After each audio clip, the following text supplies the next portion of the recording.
Hey everyone, my name's Caswell Cook, and I am the executive director of the Musquamacut Business Association. Some of you out there know me and have seen us down at the beach. The Musquamacut Business Association is a group that represents about 160 businesses, 52 of whom are at the beach. We're the guys that put on Spring Fest, Fall Fest. You might see our road crew out there with the little red golf cart in the summer, picking up the trash and sweeping the sidewalks and all that stuff. We also do all the social media promotion for Musquamacut. We generally try to promote the beach. We do the drive-in movie theater. That's who the Musquamacut Business Association is. I run that association as the executive director, which I was one of the founders of the group 24 years ago, back in 2000. I also have a concession stand on the beach in the summer at Dunes Park, and last but not least, spent 16 of the last 20 years on the Westerly Town Council. So that's a little bit of my background and why I'm here to talk about some of these storms and what's been happening. So no doubt you've seen that we have had three just storms. I mean, they're not hurricanes, they're just storms, and they have caused destruction on the lowest lying area in Westerly, which is Musquamacut Atlantic Avenue. That also in Chill as well on Bay Street, but it seems to recede, and we don't seem to get the sand in the street and things like that. So we do have some photos that we're going to run now of what's been going on in Musquamacut. This is today. I was just driving down. This is Weekapaug Road. This is Atlantic Avenue. Right now, you cannot drive down Atlantic Avenue. I mean, it's closed off because of last night's rain and wind. That's crazy. This is looking down on Winnapaug Road just today. You can't drive through there. And these are some of the pictures of what we're dealing with. And this is not post-hurricane. This is post a rainstorm. And most of it obviously is because here's Atlantic Avenue today, and here's the guys, Public Works. I got to thank them, trying to get Atlantic Avenue open. They're pumping water out, they're pushing sand around. But every time we have a storm now, the sand is pushed right into the street, and the water comes right over into the street and then down the side streets. And we're having damage. This is a relatively good picture that shows Atlantic Avenue actually passable. But again, it's because they've just had all the machinery down there trying to get all the sand out of the streets. And we have some pictures also of these. We'll get to all that stuff. But oh, geez, there we go. Let's go to the next picture, Ben. Let's show some of, I think, Patty's with some pictures that we got from Patty's Facebook page and from the Windjammer and the Andrea's Facebook page. There's two little fish. That's after the road's been cleaned up, by the way. But that's recent. I think that's Patty's. That's their back deck. The sand is just pushed right up through the building. There's the Andrea. I mean, look at the sand. Everything busted right through the building. That's the front of the Andrea, where their wall is. That's the inside of the Andrea after the last storm, the one that was last month. So this is the kind of thing. So let me. Sorry for I've been pushing Ben to do this real quick, and I apologize for the technical stuff. So what can be done about this? There's a few things. Some people post comments on our pages, and they're very mean. They're like, "Oh, who cares about these millionaires at the beach?" kind of thing. And I get it. I get it. Or how stupid are you to stay there? I get it. I'm not saying that those comments are unwarranted, but I think they're misplaced. You have in Musquamacut. And I say this every time, Musquamacut is not the state beach. Musquamacut is like a 2-3 mile stretch that goes from the Weekapaug Breachway all the way to the edge of Watch Hill. So from the Dunes Park at the Weekapaug Breachway all the way down to the Pleasant View Inn at Atlantic Avenue. So from number 2 Atlantic Avenue all the way to 668 Atlantic Avenue. That's how much is in that area, plus those side streets. So what do we have in Musquamacut? If we were to abandon Mesquamaket, which is definitely, let me start here. Mother Nature does not want us to build on a barrier beach. But when this stuff was built, it was before we understood Mother Nature the way we do now. And you can't go back in time and unbuild it. I mean, people own it, and you know, it's people's livelihoods. So yes, in a perfect world, the federal government could step in and give everyone that has property on Atlantic Avenue millions of dollars to abandon and let it just become a beach that moves the way it wants to. That is an option. But it's not a realistic option, at least not now, at least not over the next 25, 30 years. It's not realistic. So what do? What is at stake if you lose Atlantic Avenue and you lose Mesquamaket Beach to the ocean? $10 million in property taxes. That's a big number annually, and we have a graphic. $10 million in property taxes. And when you're talking about the town of Westerly that has a budget of 70 something million dollars a year, $10 million, losing $10 million, if we abandon Mesquamaket, losing $10 million means that your taxes on Pierce Street, your taxes in Bradford, your taxes in Shelter Harbor, your taxes on Spruce Street, your taxes on John Street are going to have to absorb that $10 million loss. So your taxes will be like Hopkinton at that point. So forget about $10 per thousand. Jack that up. Everyone's taxes are going to go up like 20%, right? So that's one of the things if you abandon Mesquamaket and say, well, there's nothing we can do about what's going on. You lose $10 million a year in property taxes. What else do you lose if you lose Mesquamaket? You lose hundreds of jobs. Hundreds of jobs. Most of them seasonal, but hundreds. Think about, where do all the kids from high school work in the summer? At the beach.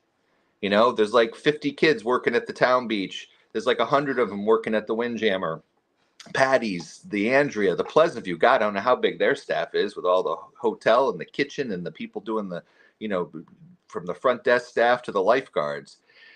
Hundreds of jobs are lost if you lose Mesquamaket. And livelihood. There are 52 small business owners at last count. And these aren't conglomerates. These aren't, you know, huge companies that can afford. There's 52 small business owners in Mesquamaket Beach that if you abandon Mesquamaket Beach, those 52 people are out of work, and so are their families, including mine. 52 small business owners. That's a huge number. And hundreds of homes. I don't think people realize how many hundreds of beach cottages and homes are in Mesquamaket in the fire district. And they're all affected, you know, because when you come to that water comes up to like First, comes almost up to Second Street. And all those side streets, you know, Uzzy and all those roads, they're all flooded and they all get affected. After Superstorm Sandy, we raised some of those buildings, and some of them can withstand and some of them are mitigated, and that's great. But there's got to be a longer term solution. And so what I have done is I have talked with my business association folks. I've talked to a lot of different people, and one of the things we need to do immediately is beach scraping. I think we have a graphic about beach scraping. Years ago, we were told, and maybe you could just make that as big as the whole page so they can see what I'm talking about. So years ago, we used to be able to push around the sand on the beach. So in the spring, you'd go down at low tide and you'd push the sand up and build berms and stuff. And you'd be able to, or in the fall rather, so you can protect your infrastructure during the winter. And we were allowed to do that. And then in the spring, you could bring that sand back down and push it around the beach. Well, you know, God bless the URI geologists and the people that work at DEM and CRMC, but they outlawed that 20 years ago, probably, that you can't scrape the beach anymore. And that's stupid. and that's short-sighted, and that's wrong. And so the first thing I'm going to call on the governor to do, and DEM and CRMC, is to allow beach scraping. And I'm going to read this because I can leave it there. So beach scraping, grading, or bulldozing is the process of reshaping beach and dune landforms with heavy machinery by redistributing sediment within the littoral system. Scraping mimics natural beach recovery process, but increases the rate and magnitude at which they occur. Often, sand is pushed from the lower beach, low tide, to the upper beach during winter months. It creates berms, man-made dunes, and it's intended to protect property from beach erosion and streets, severe storms, and washover events. The man-made dunes may be flattened out during the calm summer months, providing water views to property owners or whatever, access to the beach, things like that. So right now, the first thing that the governor can do to give us relief is allow us to beach scrape. It's a way to help, a way. Number two, long-term stuff. The next photograph after this one, Ben, which talks about breaking up the wave action offshore. When I first took over the MBA in 2000, my predecessor, who had done the MBA back in the 90s, had left some files, and they had looked at, like, sinking a ship and having a barrier reef, something like that, and I think we have a graphic that we can put up. I'm putting Ben on the spot here. About off for a second. What am I putting up? Like the reef, the barriers. It was right after that last picture of the beach scraping. It was right next to that picture. Let's see here. Yeah. All right. Let's see. You tell me when to stop. I don't think I have a picture of it. All right. Well, just check my text because what was that last one? It was one that had words on it. It wasn't just a picture. I don't think that one came through, but I'll try to find it. I did text it to you. So yeah, if you can find the text. Anyway, we don't need a graphic for me to talk about it. So there's different things that can be done. You could say, I was just talking to the fire chief today. You can sink old boats and they become reefs, and it helps to break the wave action as it heads towards that open area that really gets flooded, which is especially around Town Beach, between like Town Beach and both Town Beaches, Whiskey Now and the Town Beach, that area there, Jim's Trailer Park area, where it's very low lying and it breaches. And then on the other side where it comes across, like Sandy Shore Motel area, and then down by the Andrea and stuff, where it comes right through, the water just comes right over, pushes the sand and the water into the road. If you had some kind of wave breaking technology out there, it could be as simple as a breakwater, like the ones they have. When you take the Block Island Ferry and you leave from Galilee and you go past that breakwater that protects salty brine, that's a simple solution. This all costs money, but again, if the town of Westerly alone is realizing $10 million in property taxes per year, and so this is what we're talking about here: breakwaters, headlands, sills, and reefs. I'm not talking about jetties. I'm not talking about rock walls in front of buildings. Clearly, those don't work. But these structures are designed to alter the effects of the wave and slow coastline erosion and change. They allow for the accretion of sediment between the structure and the shoreline. They may impede longshore transportation. Well, I don't think tankers are going to be in front of that if it's that close to, not going to be that close to the shore. But again, I'm not an expert, but it's an idea, and this stuff is done in other places. By the way, Ben, are there any comments that are positive, or anything are people commenting or asking questions or anything like that, or are we just talking to the abyss here? No, we have about 200 and something people watching right now. All right. And let's see, Rick, I think, is a wall person, so that's Christine says I have a typo. I'm sure I have a typo somewhere. We're doing this on the fly. Yeah. All right. Yeah, not important. Suzanne here says, we can't lose this area. My parents' cottage floated from Atlantic Ave over the pond in the 58 hurricane. Yeah, the 54 hurricane. 54 was Carol, yeah. Ron says they stopped bulldozing in the early 80s. We also use snow fencing to help with winter erosion. Yeah, and that's my point, was allowing the beach scraping from low tide up, push the sand up. And Ron's right. He used to run the White Star Line restaurant, and he was at the Windjammer for years. I think we're way beyond snow fence at this point. Unfortunately, it's the problem is it's worse than just a little snow fence at this point. I mean, it doesn't hurt, and it works down, um, you know, over there. I also wanted to say, while we're on live, that if you could stay off of Atlantic Avenue today, the police have asked that. I know I posted something yesterday, and they're like, "You have no authority to tell people to stay off Atlantic Avenue." Well, there's police, fire, and cones and road closure signs everywhere in Mesquamaket right now. So I know it's a nice day now, but please don't come down and sightsee. It's not worth it. That's why I tried to show you some of the pictures. It's flooded. There's sand in the road, and we're trying to clean up, or they're trying to clean. The town of Wesley's trying to clean up, and the business owners are trying to clean up. But you're right. We can't lose the beach. 2 feet of water on Uzzy. Right. So here's my solution, and it's going to take an act of Congress, but we can do this. The Outer Banks, Virginia, Florida, Galveston, Texas, they have money they put aside.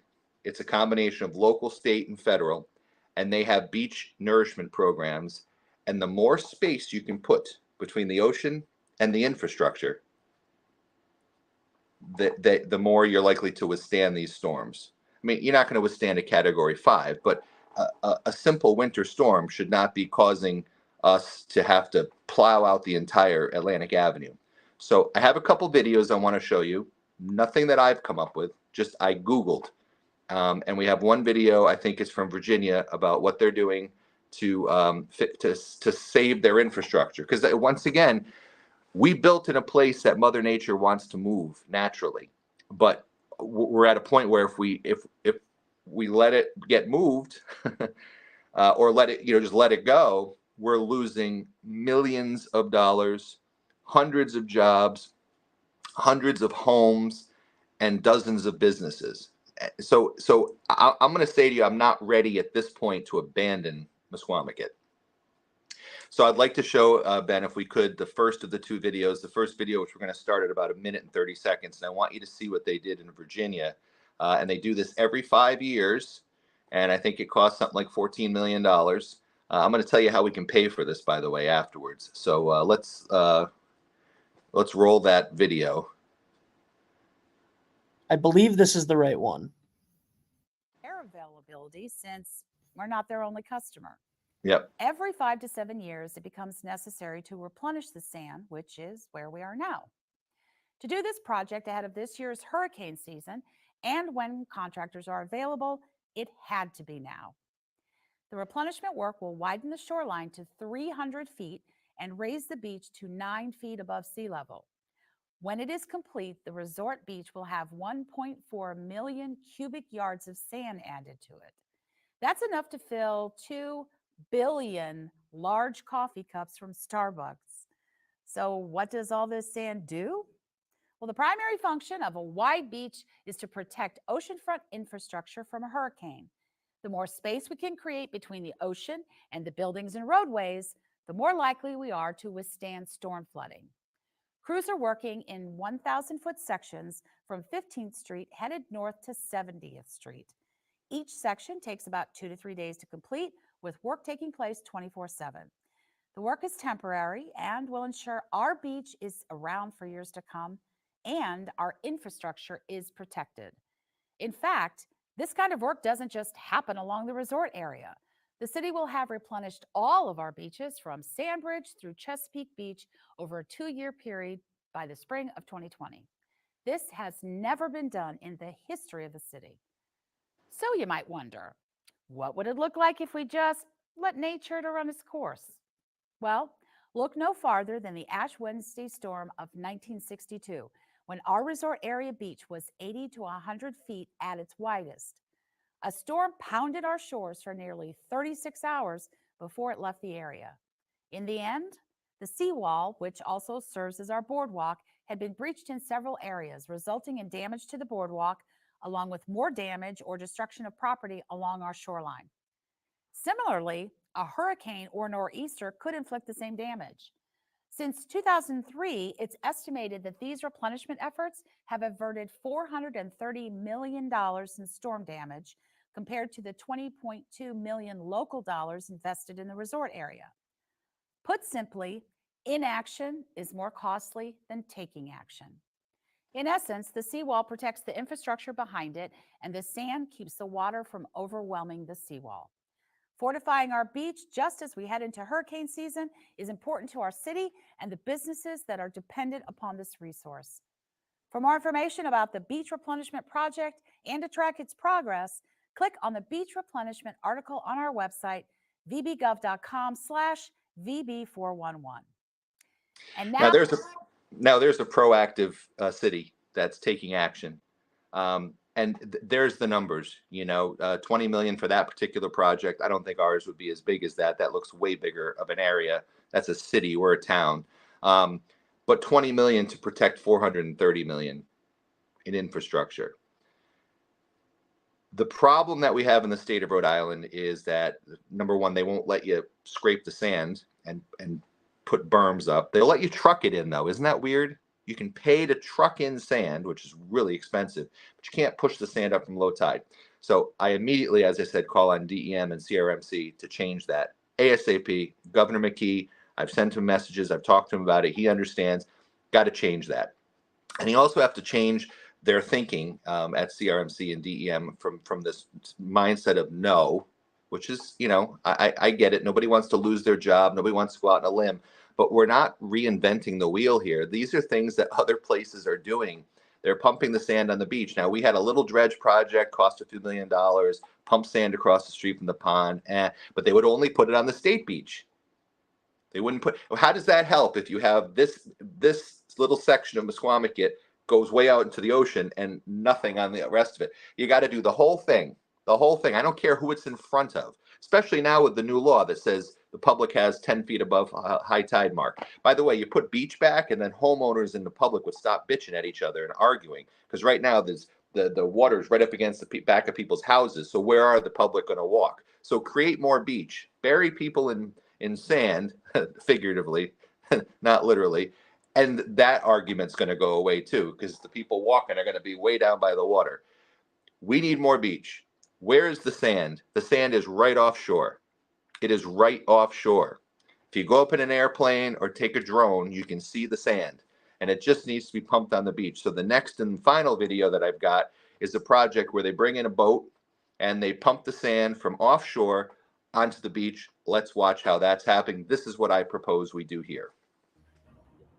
In Ocean View, the Beach Renourishment Project continues to fill the sand here in the Willoughby Spit area. Today, we got an inside look into how the sand gets from the bay and onto the shoreline, as well as how well this replenishment project has held up against the recent round of storms. We sailed out to the middle of the Chesapeake Bay, and right by the HRBT, we found the Great Lakes Dredging Company's dredge ship, Liberty Island, waiting to start the workday. At the helm, Captain James Hoffman. You'll see the guys pick it up with a grappling hook. Earlier in the day, the Liberty Island combed the bay floor, and it used two gigantic pumps like this one to vacuum up sand. This goes down into the sea bottom and probably goes into the seabed about that, and it's like a cheese grater. It just picks it right up. Sometimes it catches things they don't expect. This is some gear from a shrimp trawler or something like that. It didn't take long to fill up the dredge ship. You can see the dry sand in the hopper right here. A lot of times it'll load all the way from the back of the hopper forward. Hoffman says roughly 480 dump truck loads of sand sit in the bottom of the ship, and then the Liberty Island sails over to hook up to this pipeline. The pipeline stretches 2 miles to the shoreline. The ship's pump engines spring to life with a deafening roar, and the sand slowly drops through the pipeline. And it shoves it down into the pipe, goes through the pumps that you just saw, and sends it ashore. You see the end product, tons of sand spread out by bulldozers and front-end loaders. Project manager Robert Pretlow says at 80% complete, the new beach has held up well against recent storms. From what they're finding so far, it has been no major impact on what was placed. With close to 3 football stadiums worth of sand dumped, it's easy to see it's a massive project. In the era of erosion, scenes like this may repeat across not only Norfolk, but all of Hampton Road's shorelines. As this project gets closer to finishing, a fair amount of this Great Lakes Dredging Company equipment will be heading south to the Outer Banks, where they will be taking care of the Four-Town Beach Renourishment Project in Duck, Southern Shores, Kitty Hawk, as well as Kill Devil Hills. In Norfolk, I'm Matt Gregory. 10 on your side. There it is, folks. The way to end this flooding, this destruction to our homes and businesses in Westerly is for all the politicians to grow a set of balls and to get behind the projects to mitigate this. We either want a beach community or we don't. We either want tourism or we don't. We either want to have small businesses thrive at the beach or we don't.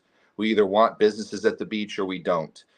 Westerly either wants its $10 million a year in property taxes or it doesn't. The state of Rhode Island either wants its money from the largest revenue generating state beach or it doesn't. It was the time for studying was 20 years ago. Bottom line is action. Step one, beach scraping. Change the rule, allow it starting today so we can scrape the sand from low tide, push it up, and have berms. Number two, invest in a breakwater, just like they have in Galilee. Invest in a breakwater.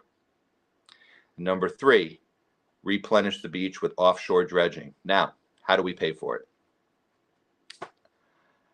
it? Very simple. Right now, when you come to Westerly and you stay in a hotel room, you pay a hotel tax. When you come to Westerly and eat a meal, you pay a meal tax. And that money is sent different places. So the hotel tax is a whole formula. The town gets some, the tourism council gets some, the state gets some. The meal tax, the town gets 1%, the state gets the rest. All you need to do is decide that in Westerly, we're going to put whatever, a 0.5% tax on a hotel room and your meals.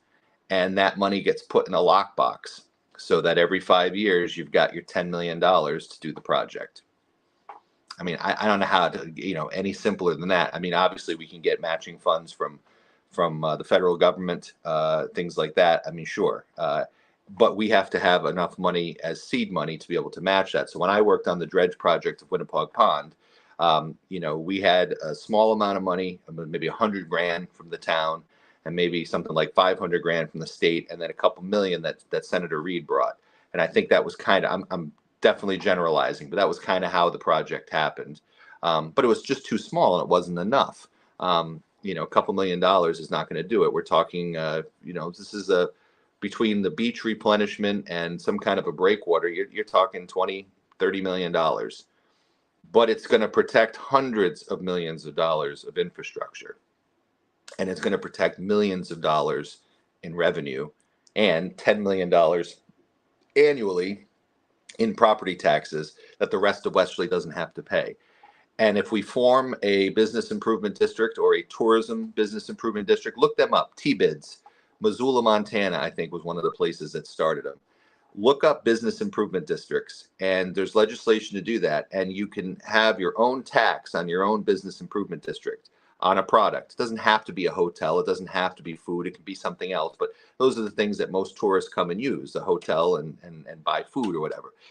But that money gets put in the lockbox. And then that money is used to replenish the beach so that every 5 years you can get that boat up here to start at the Weekapaug Beachway and work its way down to the Pleasant View and blow that sand on the beach. They do it in Pompano Beach, Florida. They do all those places. They do these projects. I was in Galveston, Texas, watching one of these projects. They protect their beachfront. They protect their infrastructure. They protect their economy by doing this.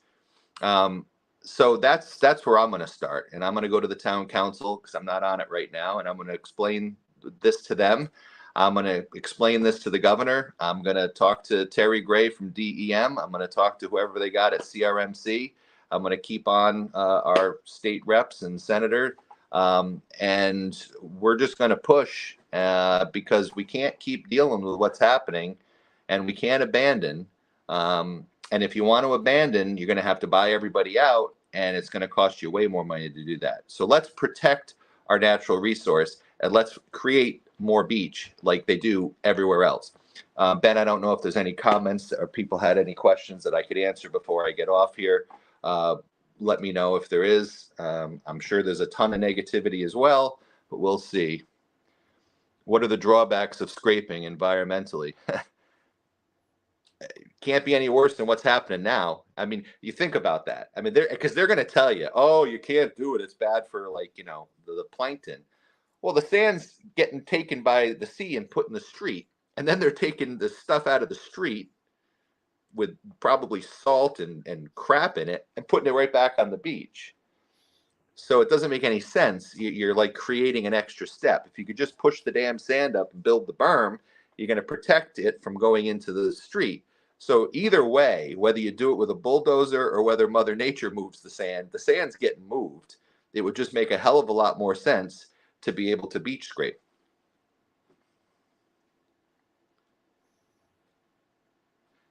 Other states pump ocean sand onto beaches to replenish sand lost to weight. Absolutely, that's what those videos are. That's exactly what they're proposing. What can people that call Mesquamaket their second home do to help? You know, when we come up with a plan, then advocate for it. But you know, it's like I'm waiting for somebody to, you know, some elected official, somebody come up with a plan. You know, we had a meeting last spring, and I had the governor and CRMC and DEM and state senators and state rep, and everybody goes like this. And nobody has the balls to make it happen. John, I've seen this done in North Carolina. It works. We need it. Wesley needs it. Let's do it. I'm with you, John. But we need to push for it. Go for it. Yeah, I appreciate that, Chuck. What does DEM have against this? I don't know what they have against this. I don't know if they have anything against this. I don't want to preempt. Thanks, Colleen. I don't want to say DEM is against it. They might be for it. They're against the beach scraping. Yes, Mesquamaket Beach. Something needs to be done, Cass. Yeah. Thank you, Heidi. Thank you, Heidi. Yeah, I have.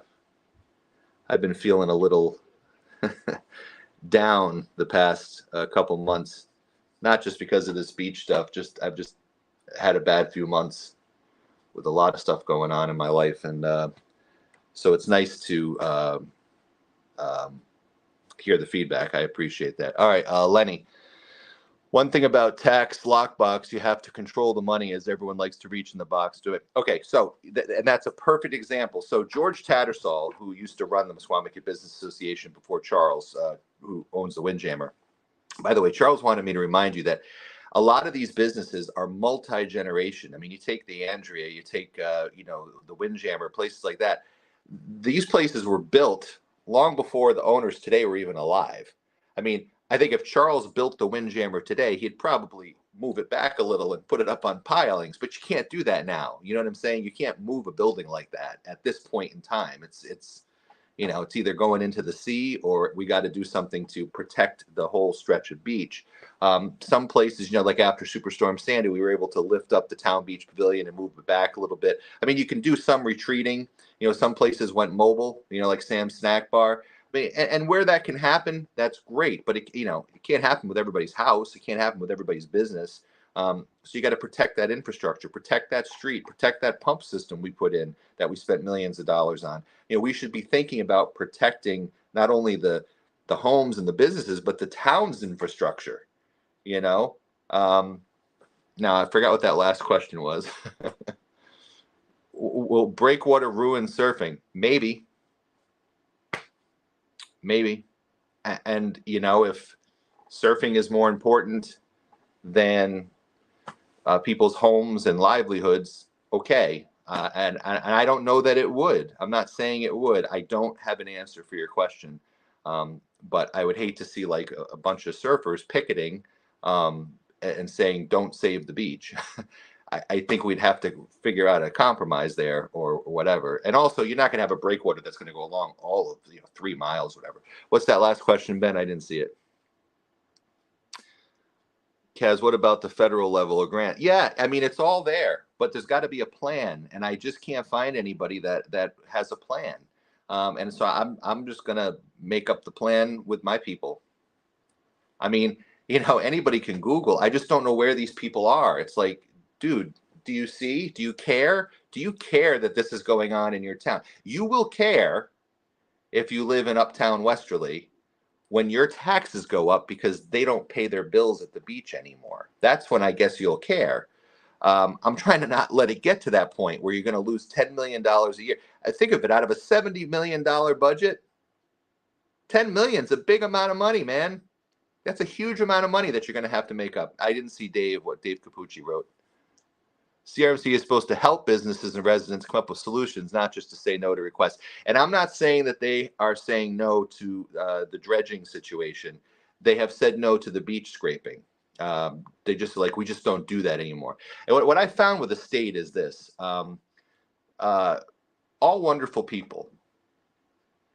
My brother-in-law works for the state. These are all good people, want to do well, but people, especially on social media stuff, are so critical of government that I think it's analysis paralysis.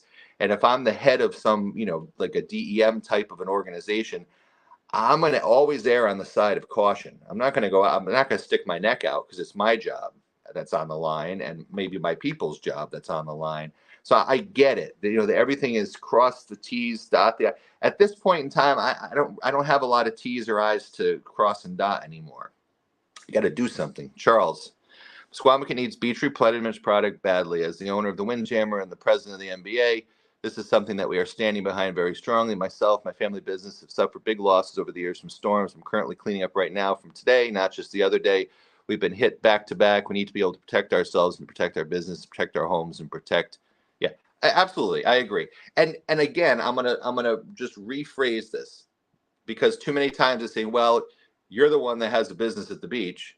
I hear this, We'll just leave. Well, maybe sell. We'll move out of town. We'll get the government to buy you out. Okay, that's very much could be an option, but it doesn't need to be, because while you can't fight Mother Nature forever, and Mother Nature will do it. I mean, if a 100-foot tidal wave and a Category 5 hurricane come, we're all going to be running for Hope Valley at that point.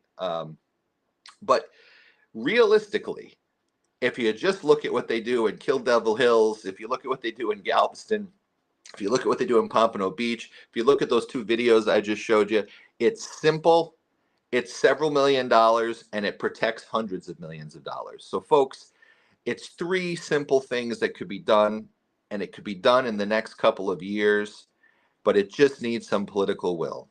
And I'll take a few more comments and questions. Let's ask the tourists to donate $1 for the summer, put jars at hotels. Yeah, I mean, we can do that. I don't think that's going to be hugely successful. We always support you. Been hammered every year. Hopefully your ideas will help. I hope they'll help. And they're not all my ideas, believe me. They're Charles's ideas. They're George's ideas. Breakwater would provide structure for more fish. You're absolutely right. But the bottom line of this whole thing is that you need to spend some money to protect your infrastructure. You have to at this point. We're just not lucky enough to live in a place where we don't have to, or time where we don't have to worry about, sea rise and all those things. We live in that time. It's time to do things differently, and it starts with us as a community to take action. Yeah, 100%.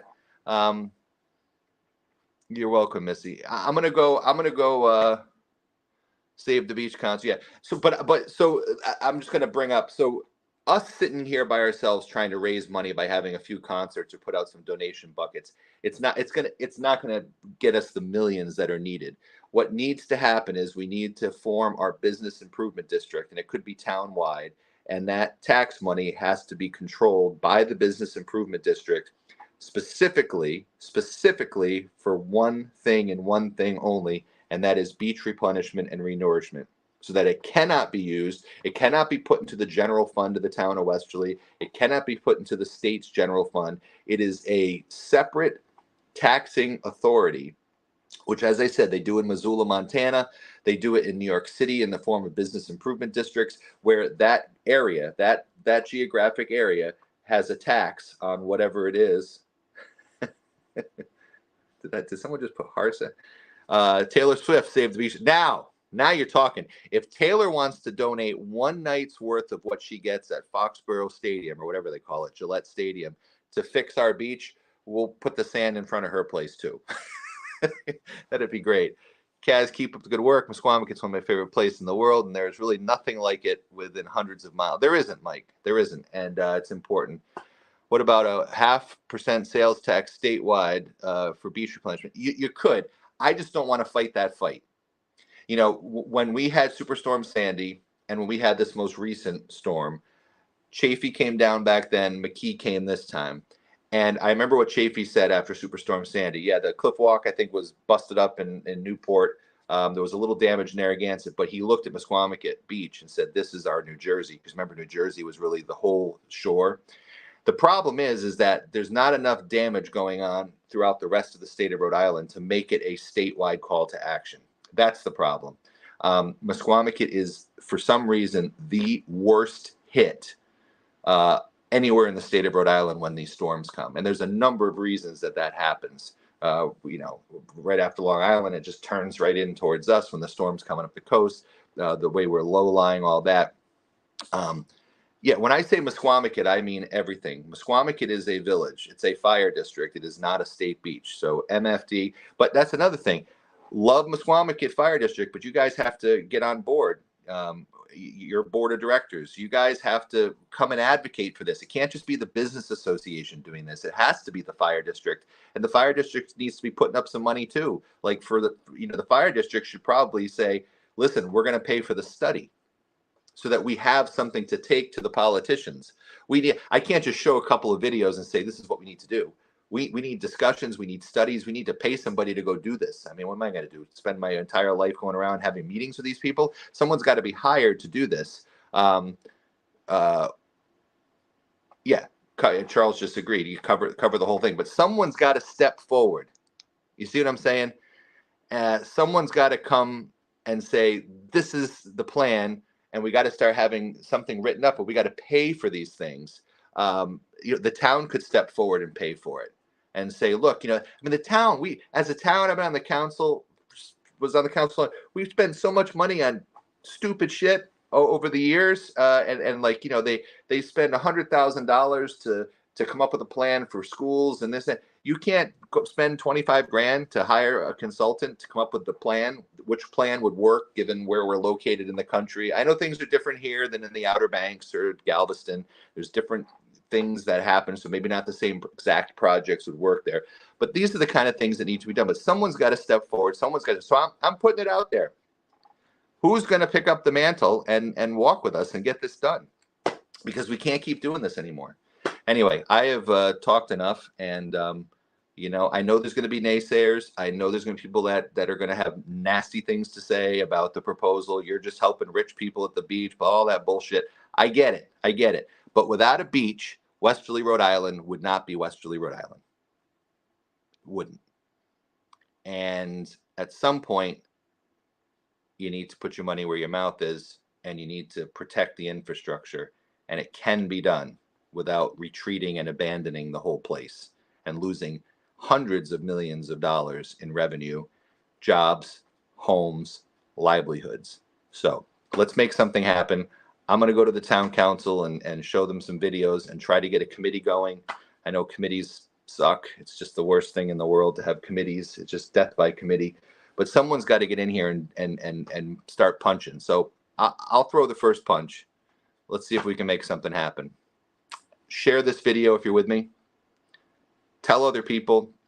Let's go with Caswell's plan. Let's support what the MBA's got in mind. If you live in Misquamicut, tell the fire district folks, jump on board with what Caswell's saying.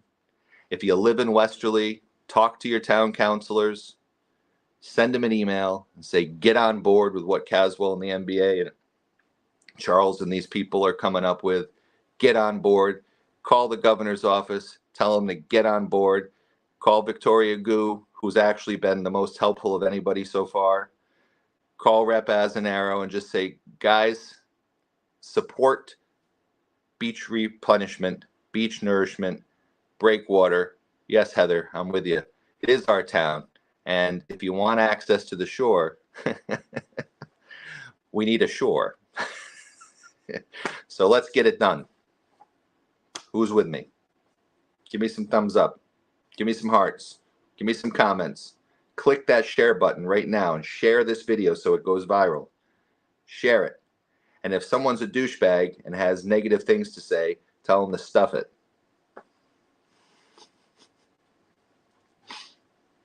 Am I right? I don't give a shit, right? I say whatever comes to mind because it's important. It's very, very, very important. And I'm not elected, so I don't have to watch what I say anymore. I can be honest. And I know that, well, maybe I shouldn't swear. I'll get yelled at for doing that too, especially because I run the Misquamicut Business Association. My apologies for saying the S word. But, you know, I am a little bit ticked off about the inaction from the government. And let's make it happen. Share. Comment. Like. See you later, guys.